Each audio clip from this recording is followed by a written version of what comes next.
अखंडानंदरूपाय सुविज्ञानप्रदायिने भवध्वान्तदिनेशाय गुंडाक्षगुरवे नमः।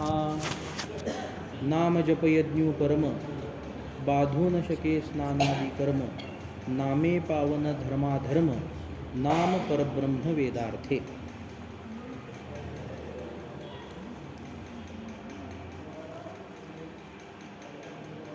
संतांनी नामस्मरणाचं महात्म्य त्यांच्या प्रत्येक अशा वचनामध्ये सांगून दिलेलं आहे। कालावधी आणि कालावधीचं काही महात्म्य असतं। कोणत्या कालावधीमध्ये कोणती क्रिया केली असता ती सफल होते असा काही निर्णय शास्त्रांनी केलेला असल्यामुळे त्या कालावधीमध्ये ते कर्म ती क्रिया करावी असा निर्देश शास्त्राचा आहे व विधिशास्त्रांनी सांगून दिले। जी गोष्ट करावयाची म्हणून सांगितलेली असते तो विधी आहे आणि जी गोष्ट करू नये म्हणून सांगितलेली असते तो निषेध आहे। कालावधीमध्ये अमुक एक गोष्ट ही करावयाची आहे असं ज्यावेळी सांगितलं जातं, शास्त्र असं ज्यावेळी बोलतं, त्यावेळी आम्हाला मात्र असं लक्षात घ्यावं लागतं की कोणतीही गोष्ट शास्त्र प्रतिपादित असलेली आणि त्या कालावधीमध्ये करावयाची सांगितलेली अशी गोष्ट फलाच्या दृष्टीने सांगितलेली आहे हे विसरता येणार नाही। म्हणजे फल निश्चित मिळावं अशा पद्धतीचा हेतू शास्त्रकारांनी स्वतःच्या मनामध्ये धरलेला आहे व वेद उपनिषद शास्त्र एकंदरीत फलाच्या दृष्टीने सगळा विचार करतं। म्हणजे फल निश्चित निर्विघ्न पद्धतीमध्ये त्याच्या हातामध्ये येऊन बसावं, त्याला ते मिळावं, फलाने तो व्यक्ती अलंकृत व्हावा अशा पद्धतीचं शास्त्रकारांचं चिंतन असल्यामुळे ते फल त्याला मिळलंच पाहिजेत असा विचार करून काही क्रिया, काही कर्म, काही उपासना त्या काही कालावधीत सांगितलेले आहेत। वेगवेगळ्या कालावधींचं चिंतन करा। प्रामुख्याने कालावधींचं चिंतन करीत असताना 4 युगांचं वर्णन केलेलं आहे। आता सत्ययुग असेल, त्रेतायुग असेल, द्वापारयुग असेल, कलियुग असेल, कोणत्या युगामध्ये कोणत्या साधनेला काय महत्त्व आहे याचं प्रतिपादन अनेक पुराणांनी केलेलं आहे आणि सर्वांना ते माहिती आहे। सर्वश्रुत अशा पद्धतीची ही सगळी विधान आहे। द्वापारामध्ये यज्ञाधिकांचं महात्म्य, सत्यव्रताचं महात्म्य सत्ययुगाधिकांमध्ये, म्हणजे त्याच्यानी जी काही इष्टपूर्ती आहे, इष्टफलप्राप्ती जी आहे त्या इष्टफलप्राप्तीचा निश्चित असा जो मार्ग आहे तो त्या कालावधीमध्ये तो सांगून दिलेला आहे। मग सत्ययुगात सत्यव्रताचरण हा मुख्य मार्ग सांगून दिलेला आहे। म्हणजेच सत्ययुग संपलं तर सत्यव्रताचरण करावयाचं नाही असं नाही। द्वापार युग आहे, त्या द्वापारात यज्ञाधिकांचं महत्त्व आहे। म्हणजे द्वापार संपलं किंवा द्वापाराच्या आधी यज्ञाधिक कुणी करूच नाहीत असा अर्थ नाही। साधारण असलेला जो नियम आहे त्या साधारण असलेल्या नियमामध्ये सत्यव्रताचरण आलं, यज्ञाधिकांचा अंगीकार आला, तसंच भक्तीचाही अंगीकार त्याच्या ठिकाणी आलेला आहे। परंतु विशेषत्वाने ज्यावेळी आम्ही चिंतन करू त्यावेळी मात्र सांगितलं गेलं की एखाद्या कालावधीमध्ये एखादीच असलेली ही क्रिया केली असता माणसाला असलेली जी इष्टफलप्राप्ती आहे ती इष्टफलप्राप्ती निर्विघ्न पद्धतीत होते। कोणतीही क्रिया, कोणतंही फल जर आम्हाला पाहिजे असेल तर ते फल प्राप्त करून घेत असताना एक गोष्ट मात्र निश्चित असते, ते म्हणजे हे निर्विघ्न पद्धतीत मिळायला हवं। सहजी माझ्या हातात येऊन पडायला ही गोष्ट हवी, कोणताही खटाटोप न करता। म्हणजे साधारण असलेल्या मनुष्याचा मी विचार सांगतो, कोणताही खटाटोप न करता जर फल हातात पडावं असं प्रत्येक व्यक्तीला वाटत असतं। याच्या मागचा उद्देश त्याचा असा असतो, खटाटोप न करणे ही गोष्ट जरी सर्वसिद्ध असली तरी हेतू एवढाच असतो की या फलाच्या प्राप्तीमध्ये वा हे फल प्राप्त होत असताना हे फल प्राप्त झाल्यानंतर त्याच्यासोबत मला कोणत्याही विघ्नांना सामोरं जाता कामा नये। विघ्न मला कोणतंही येऊन बसू नये, सगळी गोष्ट मला मिळावी, ती आपसुका मिळावी, निर्विघ्न पद्धतीत मिळावी असं आपल्याला चिंतन करावं लागतं। याचाच अर्थ असा आहे, खटाटोप न करता काहीतरी मला मिळावं असं कधीही होत नाही। ते सगळेजण सांगतात, ती म्हणही आहे, ते दे रे हरी खाटल्यावरी किंवा ते पलंगावरी। पलंगावरी शुद्ध भाषा आहे, खाटल्यावरी म्हणण्यामध्ये चांगली म्हण आहे ती। म्हणजे त्या व्यक्तीचा चांगला काय गुण आहे तो त्या खाटले शब्दांनी दाखवून दिलेला आहे की त्याला तिथेच बसून पाहिजे। कोणतीही साधारण पाणी जरी प्यायचं असलं उठून जावं लागेल का नाही, पाणी भरून आणावं लागेल का नाही। आता मराठवाडा आहे, आता पाण्याचे सगळे प्रश्न मिटलेले, पूर्वी पाण्यासाठी काय काय करीत असेल हे मला सांगण्याची ते गरज नाही, सगळ्यांना ते माहिती आहे. वा अनेकांनी ती प्रक्रिया केलेली आहे. त्यामुळे पाणीसुद्धा आम्हाला प्यावयाचं असेल तर त्या पाण्यासाठी सुद्धा काही ना काहीतरी खटाटो. व्यावहारिक असलेल्या प्रत्येक गोष्टीसाठी, क्रिया असलेल्या प्रत्येक गोष्टीसाठी आम्हाला काही ना काहीतरी करावं लागतं. नुसत्या कोणत्याही अक्रिय होऊन आम्हाला काहीही मिळत नाही. या अशा असलेल्या सगळ्या चिंतनाला ध्यानात घेऊन आम्हाला असं लक्षात घेता येतं की बाबा काहीतरी करावं लागतं आणि काहीतरी नुसतं करून उपयोग नाही, काहीतरी आम्ही करू, त्याच्यातून फलप्राप्ती ही निश्चित संभवू. पण निर्विघ्नता त्याच्यामध्ये आहे का, हे मात्र प्रत्येकाचं अंतःकरण सांगत असतं. प्रत्येकाच्या अंतःकरणामध्ये हा विचार ठासून भरलेला आहे. अगदी निश्चित निर्विघ्नता त्याच्या मनात जरी नसेल, बुद्धीत जरी व्यक्त होत नसेल, तरी प्रत्येक अशा असलेल्या क्रियेमध्ये निर्विघ्नतेचं चिंतन चाललेलं असतं. अगदी चोर जरी असला, चोरी जरी करत असला, म्हणजे त्याचं काम आहे, त्याचं काम आहे म्हणजे त्यांनी करतच राहावं असं नाही. त्यात तो चोरी करतोय, निषिद्ध काम करतोय, काहीतरी हरण करतोय, दक्षता घेतो का घेतो? दक्षता कशासाठी घेतो तो? दक्षता घेतो बाबा माझ्या कार्यात विघ्न येऊ नये म्हणून. निषिद्ध काम करीत असताना सुद्धा व्यक्ती निर्विघ्नतेचं चिंतन करतो. परमार्थ करीत असताना निर्विघ्नतेचं चिंतन करू नये काय? पुरुषार्थ करीत असताना निर्विघ्नतेचं चिंतन करू नये काय? निर्विघ्नतेचं चिंतन पहिल्यांदा केलं पाहिजे.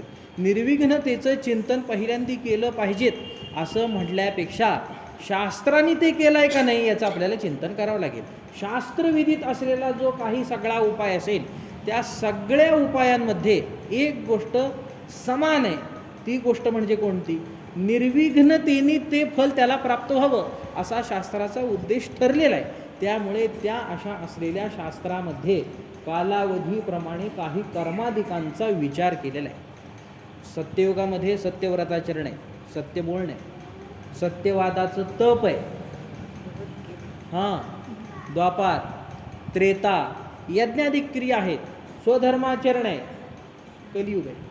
आता आपल्याला आपला विचार करायचा. मागील गेलेल्या सगळ्या गोष्टींचा विचार झालेला, आत्ता काय विचार करायचा? विशेषत्वाने विचार करीत असताना कली संतरणोपनिषदामध्ये नामस्मरणाचं महात्म्य सांगितलेलं आहे. बाबा या कलियुगामध्ये नामस्मरणाच्या खेरीज दुसरा कोणताही असा इष्ट पर्याय नाही वा अशी इष्ट साधना नाही की ज्याच्या माध्यमाने ईश्वराची प्राप्ती, स्वरूपाची प्राप्ती, स्वरूपाचं अनुसंधान आम्हाला व्हावं. त्या नामस्मरणाचा आम्हाला विचार करावा लागतो.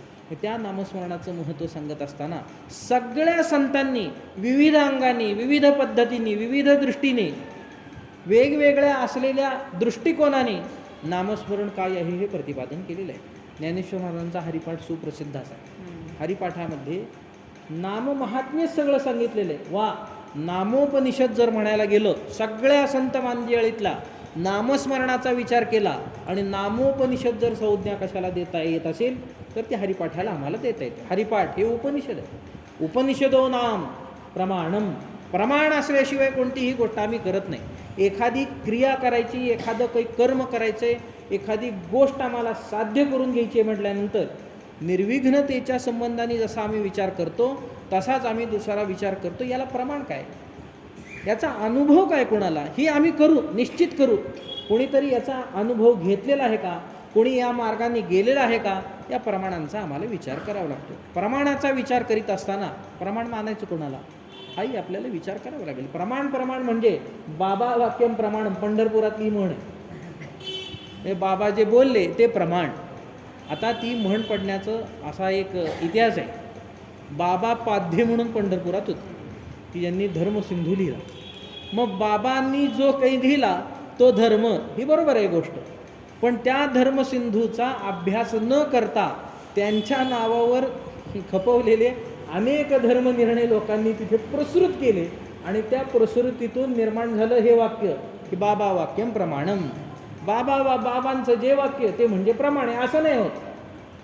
बाबा वाक्यम प्रमाणम ही गोष्ट काही योग्य नाही. प्रमाण कोणाला मानावं, प्रमाण कोणाला मानायचं याचा विचार करीत असताना शास्त्रांनी प्रतिपादन केलं उपनिषदो नाम प्रमाणम. उपनिषद ही प्रमाण आहे. तस्मात् शास्त्रम प्रमाणन्ते. आता शास्त्रम प्रमाणन्ते असं म्हटल्यानंतर प्रश्न पडला पाहिजे कोणतं शास्त्र? नानाविध शास्त्र येऊन पुढं पडली आहे. भगवंतानी फक्त शास्त्राकडे बोट दाखवलं. म्हणजे काय करून दिलं? धर्मशास्त्राचा अभ्यास करा. धर्मशास्त्राच्या अभ्यासामध्ये ज्यावेळी आपण जाऊ त्यावेळी एखादा निर्णय करायचा. तो निर्णय करीत असताना वेगवेगळ्या असलेल्या ऋषींची मतं तिथे दिलेली आहेत. एकच निर्णय करायचा आहे, फुलं देवाला कशी व्हावी, असाधारण निर्णय. एक जण म्हणतो ही 2 बोट लावा, एक जण म्हणतो हे बोट लावू नकोस, एक जण म्हणतो अंगठा लागता कामा नये, एक जण म्हणतो 5 बोटांनी घेतलं पाहिजे. ही अशी सगळी मतं हे शास्त्र आहेत का शास्त्र नाही? ऋषींचीच मतं आहेत ना, संतांचीच वचनं आहेत ना. मग शास्त्र आहे का शास्त्र नाही? या अशा असलेल्या शास्त्राकडे आम्हाला भगवंतांनी बोट दाखवून दिलेलं आहे. म्हणजे गोंधळ निवारण करायचा होता आणि त्याच्यासाठी तस्मात् शास्त्रम प्रमाणन्ते अशी चिकित्सा असं उत्तर दिलं. आता अर्जुनाला तिथे वेळ नसेल त्यामुळे त्यांनी तिथे प्रश्न उद्धृत केला नाही. कोणतं शास्त्र, कोणत्या ऋषींचं मानायचं शास्त्र, असा तिथे प्रश्न उद्धृत केलेला नाही. कारण काय प्रसंग निराळा आहे आणि शास्त्र चिकित्सा करण्याचा तो वेळ नाही. त्यामुळे तस्मात् शास्त्रम प्रमाणन्ते. आता याच्यावरून एकंदरीत आम्हाला विचार काय करावा लागतो? संत वचनं हे आम्हाला प्रमाण आहे. कुणी काहीही सांगतो, त्यांचा तो अनुभव आहे, त्या अनुभवाच्या दृष्टीने त्या फलाची प्राप्ती त्या क्रियेतून निश्चित तशी होते असा त्यांचा अनुभव असल्यामुळे त्या अनुभवाला अनुसरून त्यांनी सांगितलेला हा विधी आहे, त्यांनी सांगितलेली ही वचनं आहेत, त्या वचनांचा आम्हाला आश्रय करावा लागतो. म्हणजे हे शास्त्र आहे. अशा पद्धतीत आम्हाला प्रमाण मानावं लागतं. भगवद्गीता प्रमाण मानायची का मानायची नाही? प्रमाण मानावी लागते. सर्वोत्तम असलेली भगवद्गीता, पौरुषेयी असलेल्या वाङ्मयात सर्वोत्तम असलेली भगवद्गीता प्रमाण आहे. मग अपौरुषेय असलेलं वाङ्मय प्रमाण मानायचं का मानायचं नाही? अपौरुषेय असलेलं वाङ्मय प्रमाण मानायचं. त्या दृष्टीने विचार करताना शास्त्रकार म्हणतात उपनिषद वेदाचा भाग आहे. अपौरुषेय असलेल्या वेदाचा उपनिषदी भाग असल्यामुळे त्या उपनिषदांना प्रमाण अशा पद्धती शास्त्रकारांनी सांगितलं. उपनिषदो नाम प्रमाणम.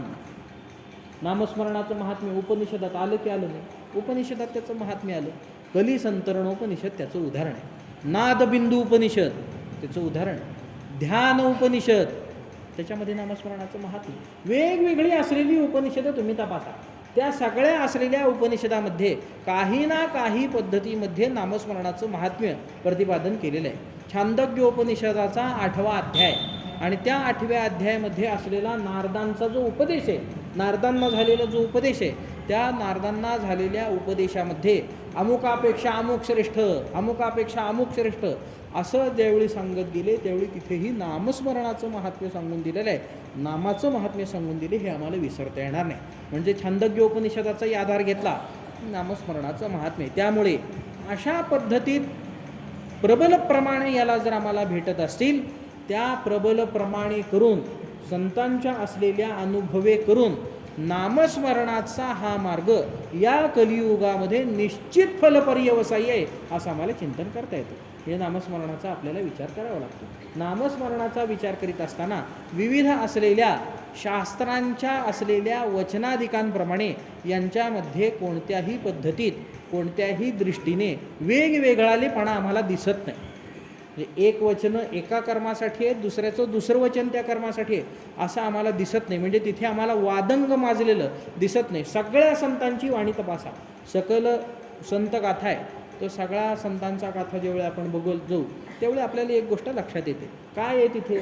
नामस्मरणाचं महात्म्य सारखं प्रतिपादन केलेलं आहे. एकसारखं नामस्मरणाचं. जे ज्ञानेश्वर महाराज बोलतात तेच तुकाराम महाराज बोलले, तेच नाथ राय बोलले. पुढे आलेली सगळी संत मंडळी तेच बोलत राहिली. हे नामस्मरणाचं महात्म्य, नामस्मरणाचं महात्म्य आणि हे अशा पद्धतीचं असलेलं महात्म्य. म्हणून त्या महात्म्याचा आपल्याला थोडासा विचार करावा लागतो. हे कसं आहे साधन? ज्ञानेश्वर महाराज त्या साधनाचा विचार करतात. ज्ञानेश्वर महाराज म्हणतात नाम जप यज्ञ परम. परम हा शब्द वापरला, पहिल्यांदा वापरला जप आणि तो यज्ञ विभूती आहे.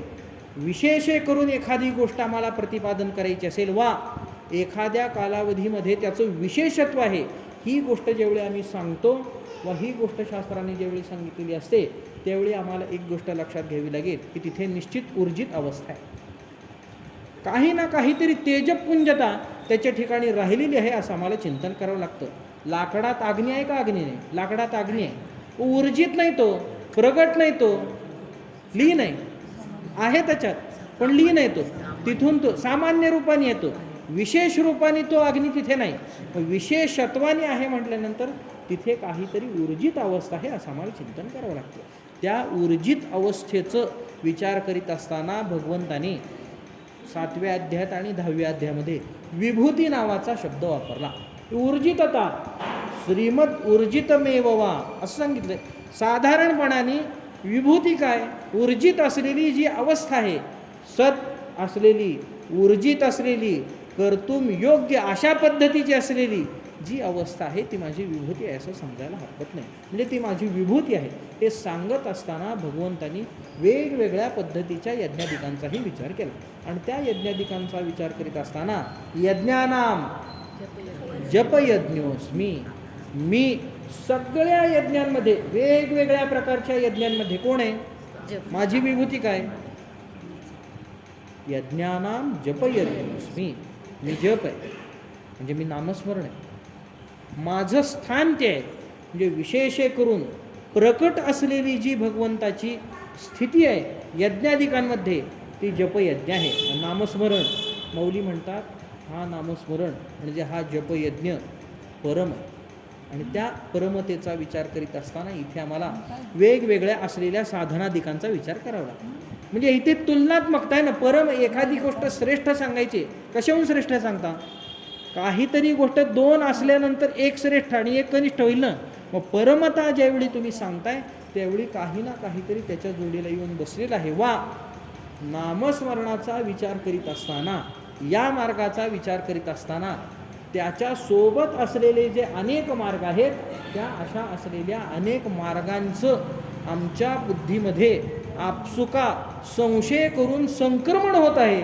आणि त्या संक्रमणाच्या निराकरणासाठी म्हणून परम हा शब्दाची योजना मौली इथे करतात. ते परम आहे, मोठं आहे.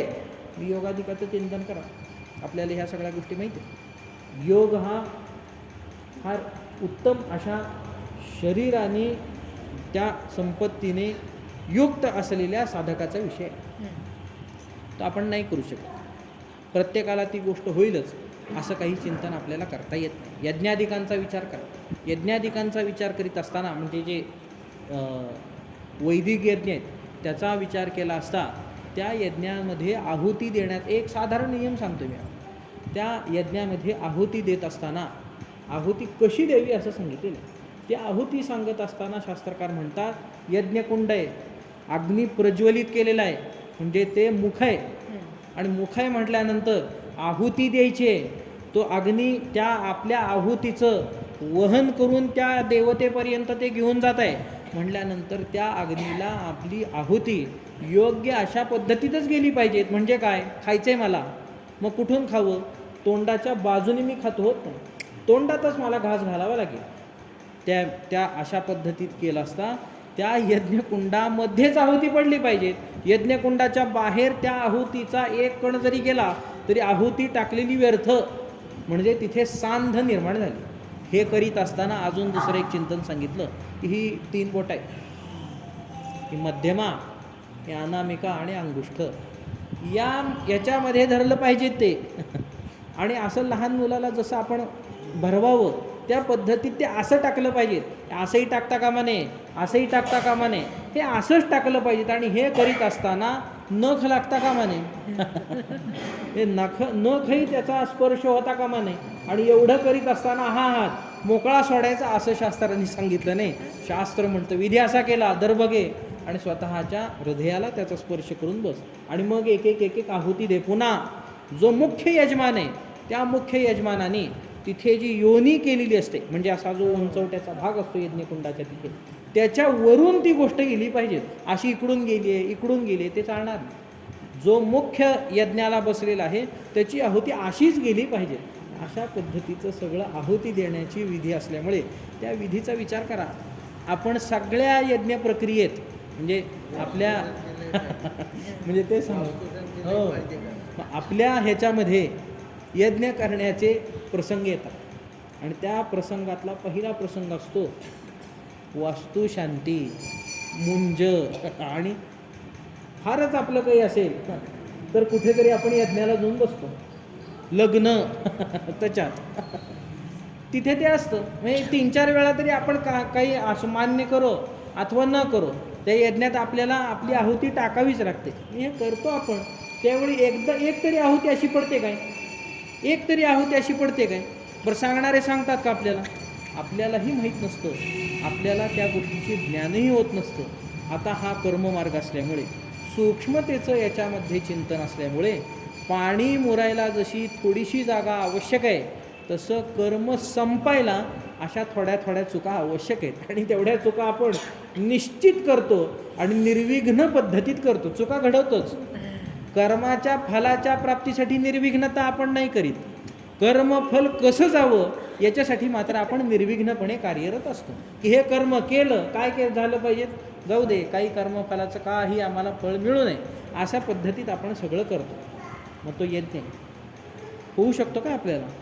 तो होऊ शकत नाही. म्हणजे याच्यामध्ये एवढे सगळे नियम येऊन बसतात. अजून त्याचे काही नियम आहेत, त्याचं आत्ता आपल्याला चिंतन करायचं नाही. वेगवेगळ्या असलेल्या नियमांनी बंदिस्त असलेला हा यज्ञ, त्या बंदिस्त असलेल्या यज्ञामधले असलेले जे सगळे नियम आहेत, हे सगळे नियम आम्ही पाळू शकतो काय?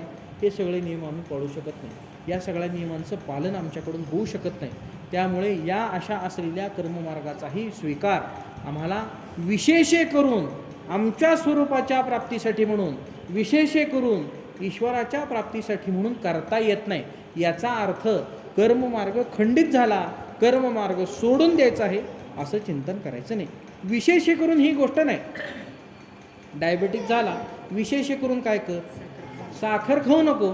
तुला सांगितलं म्हणजे जगाने साखरच खाऊ नये, साखर कारखाने बंद करा, ऊस उत्पादन बंद करा, असं नाही. तुला नाही खायला सांगितली, एवढा त्याच्यातला विधी आहे, तुझं तू ते कर, तू ज्याचा अधिकारी आहे. विशेषत्वाने जी गोष्ट जिथे सांगायची आहे, विशेषत्वाने ती गोष्ट तिथे राहील.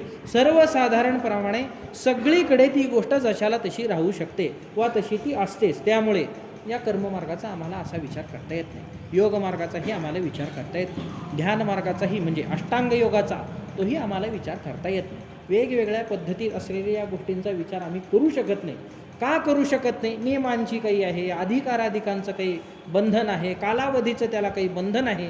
या सगळ्या असलेल्या गोष्टीमुळे आणि आत्ताच्या असलेल्या कलियुगामध्ये त्याची ऊर्जित अवस्था विशेषे करून नाही असं असल्यामुळे आणि त्याला कलियुगामध्ये नामस्मरणासारख्या साधनांच्या बरोबरीने प्रमाण सापडत नसल्यामुळे या सगळ्या साधनांना एका बाजूला ठेवावं लागतं आणि दुसऱ्या या असलेल्या नामसाधनेला आम्हाला उच्च मानावं लागतं. म्हणजे या प्रमाणे करून, या अनुभवे करून आम्हाला लक्षात काही घेता येतं, बाबा ही सगळी साधनं त्याच्याबरोबरीची आहेत, ही सगळी साधने एका बाजूची आहेत, एका पायरीची आहेत.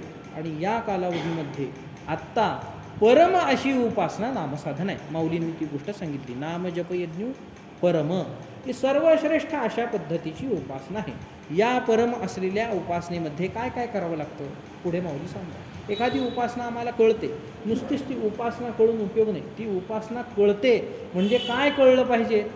स्वरूप, कार्य आणि फल. एखाद्या कोणत्याही गोष्टीच्या ह्या तिन्ही गोष्टी कळल्या म्हणजे ती संपूर्णतया आम्हाला ती गोष्ट कळली असं आम्हाला म्हणता येतं. उपासना आम्हाला कळली आहे, नामस्मरण आम्हाला कळलं आहे, असं आम्हाला ज्यावेळी म्हणता येईल की त्याचं कार्य काय, म्हणजे त्याच्यामध्ये काय केलं पाहिजे, त्याचं स्वरूप काय आणि त्याचं फल काय, या तिन्ही गोष्टी आम्हाला कळल्या पाहिजेत. मी या अशा असलेल्या नामस्मरणाच्या बद्दल माऊली बोलत असताना पुढे माऊली म्हणतात, बाधून सके स्नानादी कर्म. सगळ्या उपासनादिकांचा विचार करा. सगळ्या उपासनाचा विचार केला असता पहिली गोष्ट काय, आत्तापर्यंतचा, म्हणजे अजूनही काही ठिकाणी ही गोष्ट चालू आहे. कोणती गोष्ट चालू आहे? आंघोळ नाही केली तर स्वयंपाकघरात प्रवेश मिळत नाही. काही ठिकाणी तुरळक चालू आहे, नाही असं नाही, चालू आहे. आणि सगळी सार्वत्रिक ही गोष्ट आहे असं नाही, पण अजूनही ही गोष्ट कुठे कुठे चालू आहे. आंघोळ नाही केली तर स्वयंपाकघरात आम्हाला प्रवेश मिळत नाही. वा, दुसरं चिंतन करा, आम्ही आंघोळ नाही केली, देवळात जातो का? नाही. साधारण अशा कुठल्याही क्रिया आम्ही करायला प्रवृत्त होत नाही.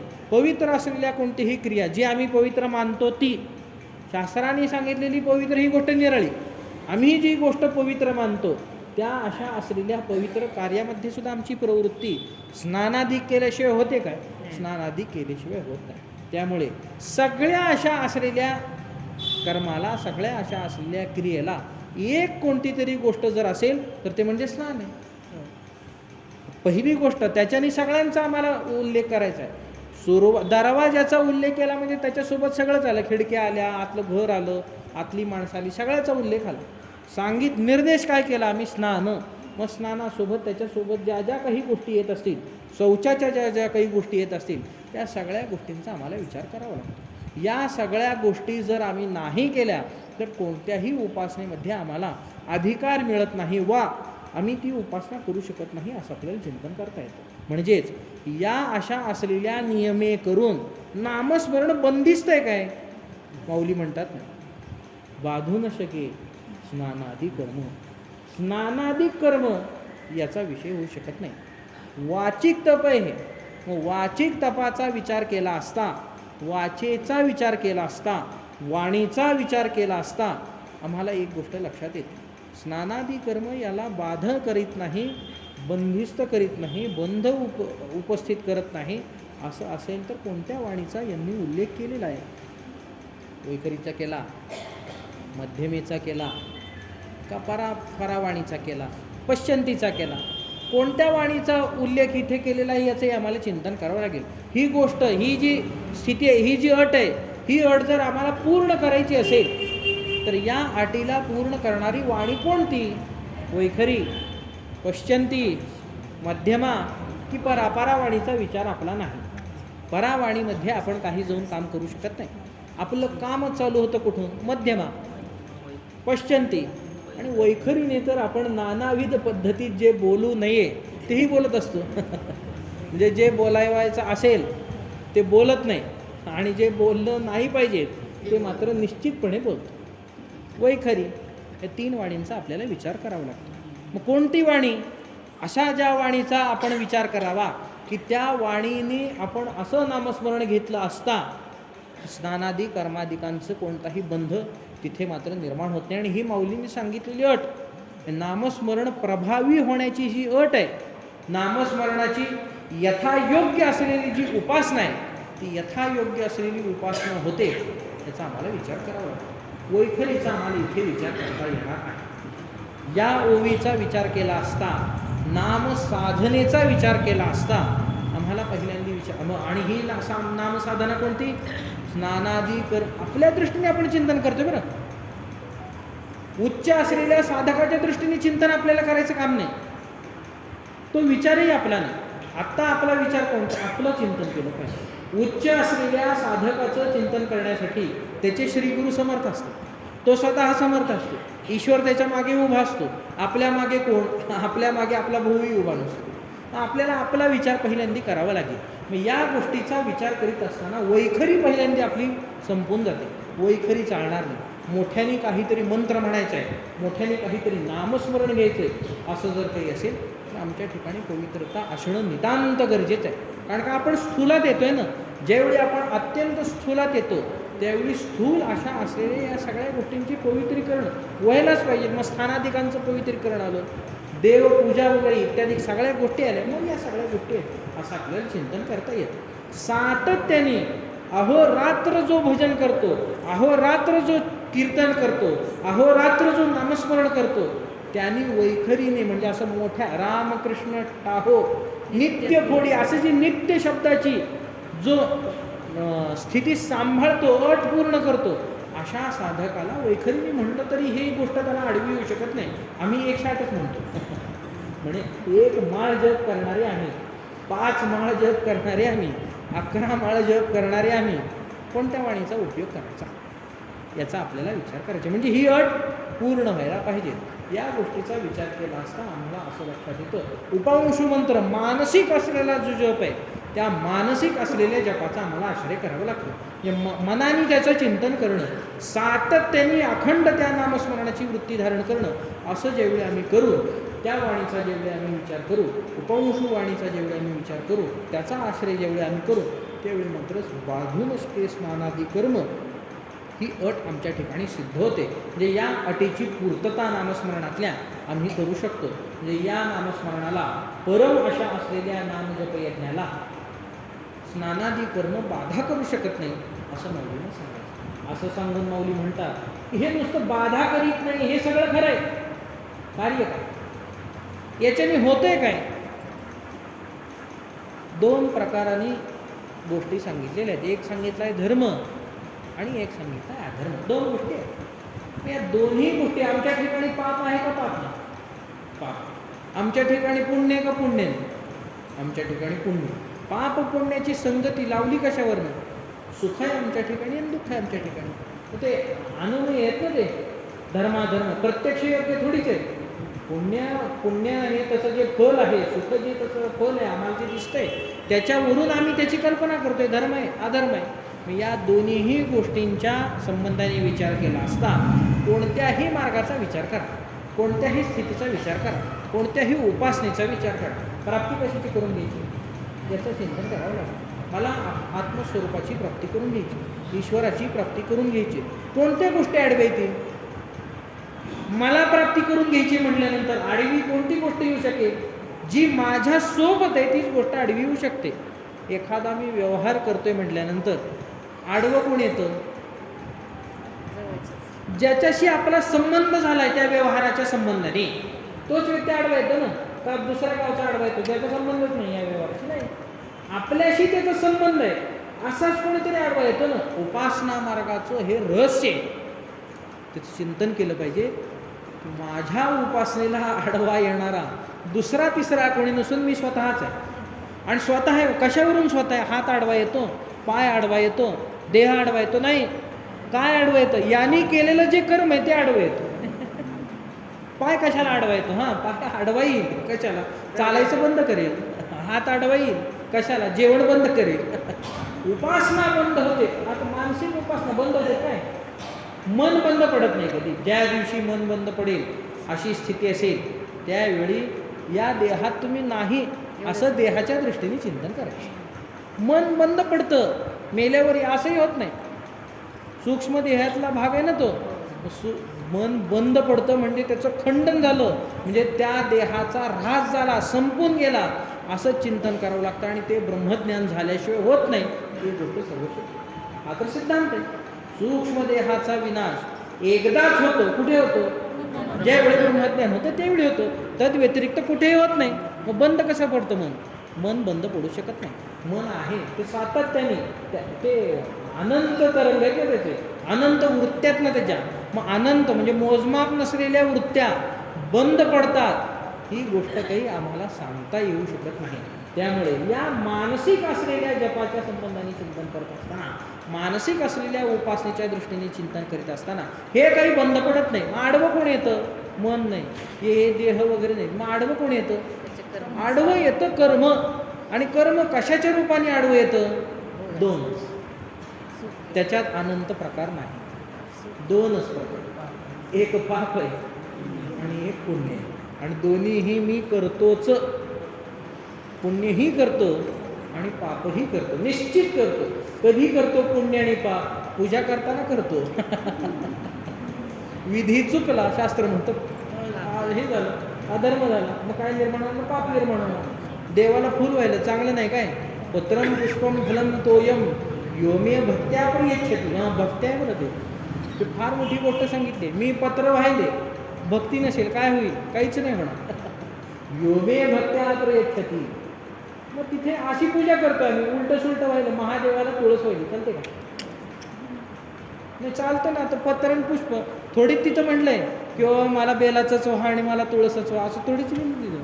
भगवंत म्हणतो काही व्हा, आंब्याच्या ढाळ्या आणून व्हायला तरी चालतात त्या. असाच अर्थ करावा लागेल ना तुझा. पत्र, पान, पुष्प, धोत्र्याचं फुल व्हायचं देवाला म्हणजे पांडुरंगा, चालतं का.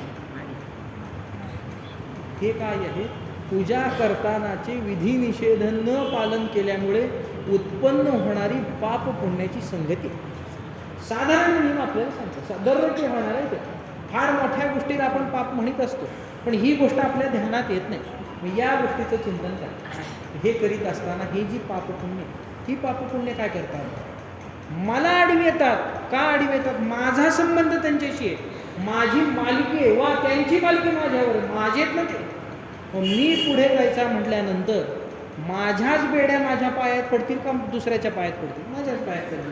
म्हणून दोन पद्धतीत असलेली ही कर्म, एक धर्म आहे आणि एक अधर्म आहे. या दोन्ही गोष्टींचा आम्हाला विचार करावा लागतो. कोणतीही गोष्टीची प्राप्ती करत असताना, आत्मस्वरूपाची प्राप्ती करत असताना या दोन्हीही गोष्टी आडव्या येतात. मग त्या सुखाच्या रूपाने आडव्या येत असतील व दुःखाच्या रूपाने आडव्या येत असतील. सगळ्यांचा एक समान असा विचार असतो. परमार्थ करीत आहोत, परमार्थ करताना काय व्हावं? दुःख आमच्या पदराला येऊ नये, दुःख निघून जाऊ. अडथळा कशाचा समजला जातो? दुःखाचा. सुखाचा अडथळा समजला जातो, असं आपण कधीही चिंतन करीत नाही. ज्ञानेश्वर महाराजांनी ती गोष्ट सांगून दिली, पापात्मके पापे आणि ते पापात्मके असं. ही सगळी गोष्ट सांगत असताना हे दोन्ही त्याच्यातलेच आहेत का त्याच्यातले नाही? एकातलेच आहेत ना. असंच असल्यामुळे आम्हाला चिंतन करावं लागतं की बाबा हे पाप आणि पुण्य म्हणजे हा धर्म आणि अधर्म आम्हाला आडवा येतो. म्हणजे स्वतःच्या उन्नतीला आडवा येणारा हा मीच आहे.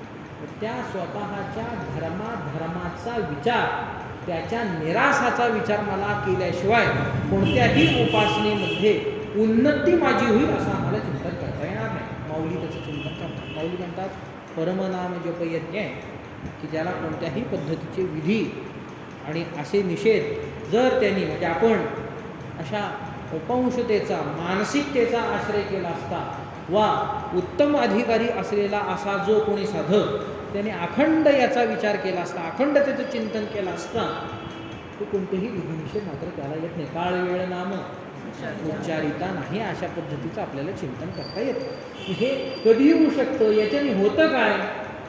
माऊली पुढे म्हणतात या अशा केलेल्या नामस्मरणाने नामे पावन धर्माधर्म हे पावन होऊन जातात. म्हणजे काय होतात?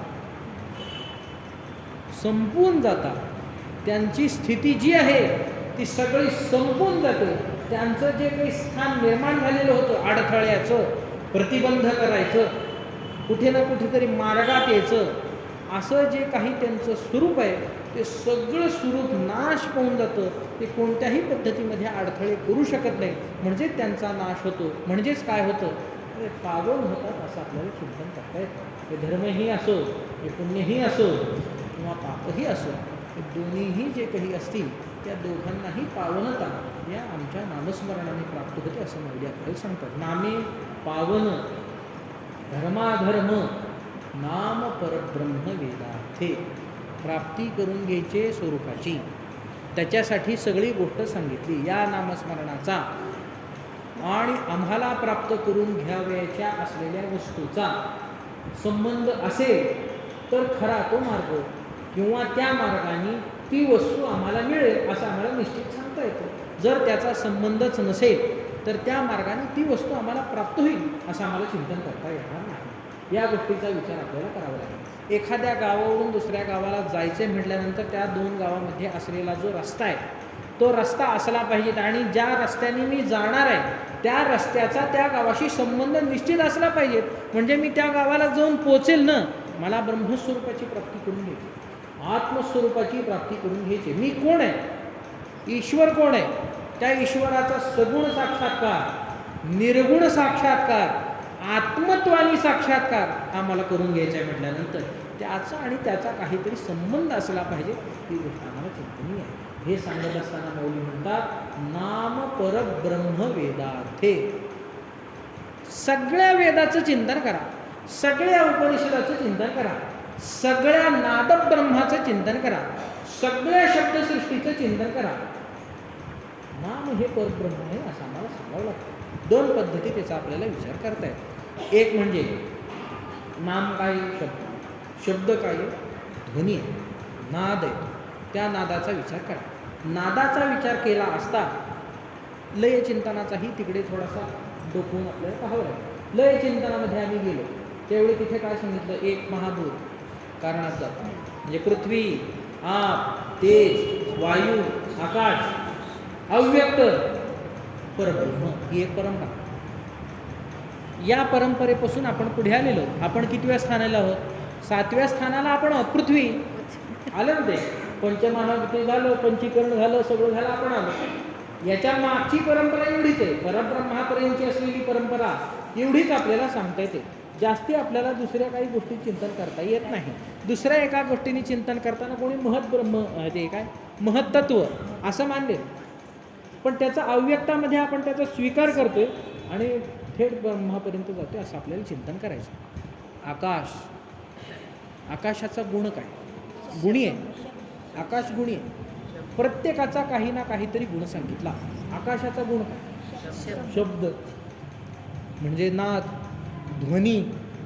मग त्या असलेल्या परब्रह्माच्या अति निकट असलेल्या व्यक्त सृष्टीतली पहिली अवस्था काय? शब्द आहे.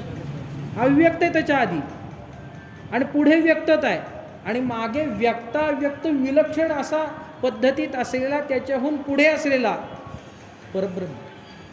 तिथे काही जाता येत, तिथे व्यक्तताही आणि अव्यक्तता या जगताच्या दृष्टीने जेचं आपण चिंतन करतो त्या व्यक्ततेचा आणि अव्यक्ततेचा विचार आपल्याला करता येत नाही. ती त्याच्या पुढची असलेली अवस्था आहे. म्हणजे एक आहे, गणिताच्या भाषेत विचार करा, एक आहे का नाही आहे? एक आहे. शून्य आहे. किती आहे शून्य? शून्य. एक म्हणजे एक, बरोबर. एक म्हणजे एक. एक टोपी आहे, एक टोपी. शून्य टोपी आहे, दाखवा शून्य टोपी. ही व्यक्तता, एक टोपी. आणि शून्य टोपी अव्यक्तता. आहे का? आहे ना? आहे. ही गोष्ट शून्य, ही गोष्ट आहे. शून्य टोपी आहे का नाही? इथे शून्य टोपी आहे. आहे नाही तर ही शून्य अभाव आहे. शून्य टोपी आहे. माऊलींनी चिंतन केलं परब्रह्माचं. माऊली म्हणतात शून्याची ही बीज, शून्याचं बीज आहे. जे शून्य अभावरूप सांगायचा का भावरूप सांगायचा याचा मला विचार करायचा आहे. ज्यावेळी मी म्हणतोय त्यावेळी मला भावरूप सांगावं लागेल. जे शून्य भावरूप झाला, माया मानता का? मानत नाही. मानावंच लागते. भावरूपता मानावी लागते. आणि त्याच्या पोटात असलेला जो आहे त्या व्यापकता, निरपेक्षता, स्वातंत्र्य, सत्ता, सगळ्या गोष्टीचा विचार करा. तिथे सगळ्याचं त्या गोष्टीचं श्रवण केलेलं आहात सगळेजण. म्हणजे आपण ज्या स्थानाला बसलोय ते स्थान म्हणजेच वेदांताचं स्थान आहे. तिथल्या कणाकणाला वेदांत माहिती आहे. ह्या सगळ्या प्रक्रिया जवळपास सगळ्यांना माहिती असलेल्या आहेत. त्यामुळे या गोष्टीला आपण जास्ती त्याच्यात जात नाही, विस्ताराला जात नाही. सूत्र धरून आपण पुढे चाललेलो आहोत. व्यक्ततेच्या दृष्टीने चिंतन केलं असता शब्द हा व्यक्त सृष्टीतला पहिला आहे. अव्यक्ततेचं चिंतन केलं असता शून्य तिथे येतं. आणि त्याच्या आधीचं चिंतन करा. त्याच्या आधीचं चिंतन केलं म्हणजे याच्या पोटात तो जाऊ नये. आपला विचाराचा मुद्दा कोणता आहे? व्यक्तता. कोणाच्या जवळची व्यक्तता? अव्यक्ताच्या आणि परब्रह्माच्या जवळची व्यक्तता आहे. अव्यक्तता परब्रह्माच्या किती जवळची आहे? जवळ एकसारखेच आहेत. ते स्वरूपच आहे. ते अध्यस्त असलेला सर्प दोरीहून किती किलोमीटर लांब असतो? तिथंच असतो. अधिष्ठान रूप असतो. ही गोष्ट निराळी असतो. कुठे? दोरीवरच असतो. दोरीच्या बाहेर 1 इंच नाही, दोरीच्या आत 1 इंच नाही. जेवढी दोरी तेवढा सर्प ठरलेला आहे. ते त्याच्याबद्दल कुणी काय कोणताही शास्त्रकारण तो काय म्हणत नाही 4 बोट लांब होता सर्प म्हणून, दोरी 1 फुटाची 10 फुटाचा साप दिसला असं कोणी म्हणत नाही. शास्त्रकार काय आपणही म्हणत नाही. शास्त्रकार फार लांबचे राहिले. जेवढ्याला तेवढं, जेवढं आहे तेवढं. मग अव्यक्तता किती झाली? तेवढं. जशाला तारख, जिथल्या तिथं. म्हणजे अव्यक्ततेच्या परब्रह्माच्या अत्यंत नजीकची असलेली अवस्था कोणती आहे? आकाशाची. व्यक्ताची अवस्था पहिली, व्यक्ताची पाहिली आकाश. आणि त्या अशा असलेल्या आकाशाला धरून म्हणजे त्या गुणीला धरून असलेला कोण असेल? गुण. हे शब्द की ज्याचा मार्क 1 आहे. त्या शब्दाच्या जातीतलं हे सगळं आहे. त्या ध्वनीच्या परंपरेत ही गोष्ट आहे. त्या ध्वनी म्हणजे नादाच्या सोबत असलेली ही गोष्ट आहे. कोणती? नाम. ओंकाराचं चिंतन आहे. ओंकाराचं चिंतन पहा. विचारसागरामध्ये ही गोष्ट आहे. छांदोग्योपनिषदात ही गोष्ट प्रतिपादन केलेली आहे. प्रणव उपासना 6व्या अध्यायात प्रतिपादन केलेली आहे. मांडुक्य कारिकेमध्येही या गोष्टी प्रतिपादन केलेल्या आहेत. ओंकार सगळं चिंतन त्याचं केलं. अकार, उकार, मकार, सूक्ष्म, स्थूल, सूक्ष्म, कारण आणि मग हे पुढे ओंकार आत बिंदुरूप. कुठे आहे अध्यस्थता कुठे सांगितली? ब्रह्मावर सांगितली. आणि शेवटी काय सांगितलं? तर तद्रूप आहे ही गोष्ट प्रतिपादन केली ना. म्हणजे या अशा असलेल्या सगळ्या गोष्टींचं जेवढे आम्ही चिंतन करू तेवढे आम्हाला एक गोष्ट लक्षात येते की इतकं नजीकचं असलेलं हे जे साधन आहे, हे साधन इतकं नजीकचं आहे. आद्यस्थ अधिष्ठान भावाच्या दृष्टीने चिंतन केलं असता हा अधिष्ठान रूपच आहे, म्हणजे परब्रह्म रूपच आहे, असंही आम्हाला चिंतन करता येतं. म्हणजे इतकी नजीकता, इतका जवळचा संबंध याचा असल्यामुळे त्या जवळच्या असलेल्या संबंधामुळे आम्हाला असं म्हणावं लागतं की बाबा हे जे काही नाम आहे हे नाम परब्रह्म आहे, दुसरं काही आम्हाला चिंतन करता येत नाही. माऊलींनी ती गोष्ट त्यांच्या वाणीमध्ये प्रतिपादन केली. नाम परब्रह्म वेदार्थे ज्याला तुम्ही प्रमाण मानता त्या सर्वात प्रबल असलेल्या प्रमाणांचा ज्यावेळी मंथन केलं जाईल, त्याचा अर्थ ज्यावेळी काढला जाईल, त्यावेळी मात्र त्या अर्थामध्ये ही गोष्ट प्रतिपादन होईल आणि ती गोष्ट आपल्या लक्षात येईल की नामस्मरण काय आहे, नाम काय आहे, हे नाम परब्रह्म आहे असं आम्हाला चिंतन करता येतं. दुसऱ्या पद्धतीत आपल्याला याचं चिंतन करावं लागेल. हे झालं एका पद्धतीचं चिंतन. दुसऱ्या पद्धतीत जेवढे आम्ही चिंतन करू तेवढे आम्हाला असं चिंतन करता येतं, ध्वनी आहे, व्यक्त आहे आणि अव्यक्त आहे. म्हणजे काय आहे? एक आहत ध्वनी आहे आणि एक अनाहत ध्वनी. नामस्मरणाचं मार्गातला शेवटच्या टप्प्याच्या रहस्याचं आपण चिंतन करतो. कशाचं आपण चिंतन करायचं? काय करतोय आपण? नामस्मरण घेतो म्हणजे काय करतो? आहताचा स्वीकार करतो. आहत म्हणजे धडकून आलेलं, इकडून तिकडून परावर्तित झालेला असा, टाळावर टाळ वाजला, मारला की आवाज येतो, आहत आहे. आघात होतो आणि आघात झाला की ध्वनी उत्पादन होतो. कोणते दोन एकत्र येऊन पडले वस्तू, तिथे आवाज, काहीतरी आघात झाल्यामुळे आवाज निर्माण करतात, तो ध्वनी आहत आहे. मी उपांशतेचा, पश्यंती किंवा मध्यमेचा स्वीकार करून नामस्मरणाचा अंगीकार करतोय. नामस्मरण मी करतोय म्हणजे कशाचा स्वीकार करतोय? आहताचा मी स्वीकार करतोय. येतंय ना बाहेर? ते बाहेर येते का नाही? मी बोलतोय म्हणजे काय? कंठव्य, तालव्य, दंतव्य, ते काय बरेच प्रकार, 8 ठिकाणी ते धडकतं आणि मग वेगवेगळ्या पद्धतीमध्ये ते स्वर व्यंजन बाहेर पडतात ना. म्हणजे हे काय आहे? आहत. आहततेचा स्वीकार करावयाचा आणि अनाहततेमध्ये जायचं, गोष्ट मोठी अवघड आहे. म्हणजे नामस्मरण कसं चालतंय याची पावलं काय? उगं कसंही चालतं असं नसतं. म्हणजे मी नाम घ्यायला लागलो, ज्ञानोबा तुकाराम, आळंदी निघालो, पंढरपूरला पोचलो आणि घरी येऊन पोचलो. देव मिळाला का? देव पंढरपूरचा पंढरपूरला, ज्ञानोबा आळंदीच्या आळंदीला, तू घरात. हे असं नाही. मग काय व्हायला पाहिजे? टप्पा काय नामस्मरणातला? आहततेचा स्वीकार करतोय मी, आहततेमध्ये राहतोय.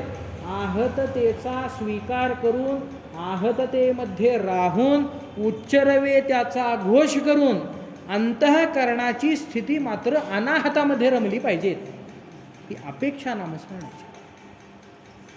भजन करतो, भजन करताना जी अवस्था अंतःकरण दाटतं, एक आत भाव तयार होतो, काही कळत नाही बाहेर. उत्तम साधकाचं वर्णन, काही कळत नाही. मग कंठी प्रेम दाटे, नयनी नीर लोटे, हृदयी प्रगटे रामरूप. या भावाला आकार काय? या भावाला आकार सांगता येतो काय? एवढ्या या आकारात हा भाव निर्माण झालाय म्हणून, असा असा भाव आहे म्हणून, किंवा असा असा ध्वनीचा परिणाम तिथे असा झालाय असं सांगता येतं काय? नामस्मरण आहे का नाही तिथे? नामस्मरणाच्या विना हा परिणाम झाला काय? नामस्मरणाच्या विना झालेला हा परिणाम नाही. नामस्मरणाच्या साह्यानेच, नामस्मरणाच्या प्रभावानेच, त्याच्या वैभवानेच हा परिणाम झाले, ही गोष्ट विसरायची नाही. मग कोणत्या नामस्मरणाने झाला? आहताचा स्वीकार केला. आहताचा स्वीकार करून अंतःकरणातला निर्माण झालेला हा जो भाव आहे तो भाव मात्र अनाहतात गेला. म्हणजेच अव्यक्तापाशी जाऊन ही गोष्ट पोचली असं आपल्याला चिंतन करता येतं. म्हणजे व्यक्ततेचा स्वीकार केला, अव्यक्ततेमध्ये आम्ही जाऊन पोचलो आणि त्या अव्यक्ततेच्या पुढची जी अवस्था आहे, कोणत्याही अशा बंधनरहित असलेली जी अवस्था, स्वयंस्फूर्तिवान असलेली जी अवस्था आहे, स्वयं तेजवान असलेली जी अवस्था आहे, आनंदरूप असलेली जी अवस्था आहे, सद्रूप असलेली जी अवस्था आहे, चिद्रूप असलेली जी अवस्था आहे, त्या अवस्थेला आम्ही जाऊन पोचतो. म्हणजेच आहतामधून अनाहतात जायचं आणि अनाहतातून सगळ्या गोष्टी सोडायच्या आणि त्या परब्रह्मात जाऊन पोचायचं. मग या आहताला, या अशा परंपरेने काय म्हणावं? याच्यानी त्याची प्राप्ती होते आणि ही सलग पद्धतीत होते. कोणत्याही पद्धतीचा बदल याच्यामध्ये न होता ही गोष्ट होते म्हटल्यानंतर आम्हाला चिंतन करावं लागतं. बाबा हे जे काही नामस्मरण आहे, हे जे काही नाम आहे, मग ते आहत असो किंवा त्याचा अनाहत असं स्वरूप असो, ते आहत अनाहत अशा स्वरूप असलेलं नामस्मरण हे मात्र परब्रह्म आहे असं आम्हाला चिंतन करता येतं. या अशा असलेल्या परब्रह्म स्वरूप अशा नामस्मरणाचा उल्लेख माऊली करतात. नाम परब्रह्म वेदार्थे नाम जपयज्ञ परम बाधू न शके स्नानादी कर्म नामे पावन धर्माधर्म नाम परब्रह्म वेदार्थे. हे परब्रह्म आहे आणि त्याची प्राप्ती आपल्याला व्हावी याच्या साठी म्हणून सगळ्यांनी नामस्मरणाचा स्वीकार केला पाहिजे. नामस्मरणाचा आग्रह धरला पाहिजे. त्याच्यामध्ये आपण रत झालं पाहिजे. दीक्षादिक असतील, श्रवणादिक असतील, भजनादिक असतील, सगळ्या गोष्टींचं आपण त्याचं साहित्य घेतलं पाहिजे आणि या नामस्मरणामध्ये रत होऊन या स्वरूपाची आपण प्राप्ती करून घेतली पाहिजे असं आपल्याला चिंतन करता येतं. जाता जाता असलेली सगळ्यात एक महत्त्वाची गोष्ट, कोणताही युग पहा, आणि वेगळा विषय, कोणत्याही युगाचं आपण चिंतन करा. वेगवेगळे मार्ग सांगितले, वेगवेगळ्या असलेल्या युगासाठी सांगितले, विशेषत्वाने सांगितले. सगळ्याच युगामध्ये असलेला एकसारखा असलेला मार्ग कोणता? नामस्मरण नाही. कलियुगासाठी नामस्मरण चालतं साधारणपणे सगळ्यासाठी. सगळीकडेच विशेषत्वाने असलेला मार्ग कोणता? त्या मार्गाला म्हणायचं ज्ञानमार्ग. त्रेतायुग असो, सत्ययुग असो, द्वापार असो, कलियुग असो, नाहीतर अजून कोणतंही युग असो, कोणत्याही उपासना केली असता आत्मस्वरूपाची आम्हाला प्राप्ती करून घ्यायची म्हटल्यानंतर ती आत्मस्वरूपाची आम्हाला प्राप्ती होते आहे, ब्रह्मज्ञान होत आहे असं जर असेल तर त्याचं चिंतन करत असताना शास्त्रकार म्हणतात हे ज्ञानाशिवाय संभव नाही. ते ज्ञानमार्ग सार्वत्रिक कालावधीने न बांधलेला असा हा ज्ञानमार्ग आहे. त्या ज्ञानमार्गाची बैसिका सगळ्या मार्गाला आहे. पण नामस्मरणातलं दुःखारण करायचे, ज्ञानमार्गाचा आश्रय करा. ज्ञानमार्गाने बुद्धी स्थिर करा, अंतःकरणाची वृत्ती स्थिर करा, अंतःकरण शुद्धी नामस्मरणाने करून घ्या. परब्रह्म व्यक्तता निश्चित आहे, प्रगटता निश्चित आहे, आत्मसाक्षात्कार निश्चित आहे. ज्ञानमार्गाचा आपल्याला आश्रय करावा लागतो. ज्ञानमार्गाचा आश्रय करायचा म्हणजे कशाचा करायचा? तो वेदार्थे हा जो शब्द सांगितले त्यात हा सगळा ध्वनी आहे. वेदार्थे म्हणजे वेदार्थ सगळं तुम्ही ज्यावेळी धांडोळणी करताय, मंथन करताय म्हणजे काय करताय? शास्त्रचिंतन तुम्ही करताय. शास्त्रचिंतन करताय म्हणजे काय करताय? सगळ्या असलेल्या मताधिकांचा, सगळ्या असलेल्या सांप्रदायिकांचा, सगळ्या असलेल्या वचनाचा तुम्ही विचार करताय आणि मग सार काहीतरी काढताय. म्हणजे विचार करायचा का करायचा? विचार केला पाहिजे. आणि विचार करायचा संप्रदाय म्हणजे कोणता? वैचारिक असलेला संप्रदाय कोणता?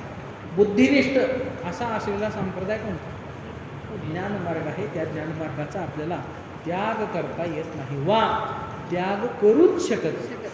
योग असला तरी योगाने प्राप्ती झाली ब्रह्माची नाही होत. शुद्धी ते ज्ञान बरोबर. कर्माने प्राप्ती नाही होत, मध्ये ज्ञान घे. भक्ती मध्ये ज्ञान घे. नामस्मरण मध्ये ज्ञान घे. वेदार्थ हा शब्द सगळ्या गोष्टीची बैठिका दाखवून देतो. ज्ञानमार्ग त्या ज्ञानमार्गाचा आम्हाला आश्रय करावा लागतो. म्हणजे त्या ज्ञानमार्गाने आपल्याला जावं लागतं. या अशा असलेल्या ज्ञानमार्गाचीही प्राप्ती आपल्याला व्हावी. अंतःकरणामध्ये तेवढी दृढता, अंतःकरणामध्ये तेवढं बल आम्हाला प्राप्त व्हावं, जेणेकरून अंतःकरणाची स्थिरता होऊन, अंतःकरणाची स्थिरता अर्थातच अंतःकरणाची ही शुद्धी आहे, ती अंतःकरणाची शुद्धी होऊन या नामस्मरणामध्ये, या भजनामध्ये जो काही आनंद आहे, जो मिळवावयाचा आनंद आहे, तो आम्हाला प्राप्त व्हावा अशी प्रार्थना करायची आणि या ठिकाणी आपल्याला थांबायचं. कुंडली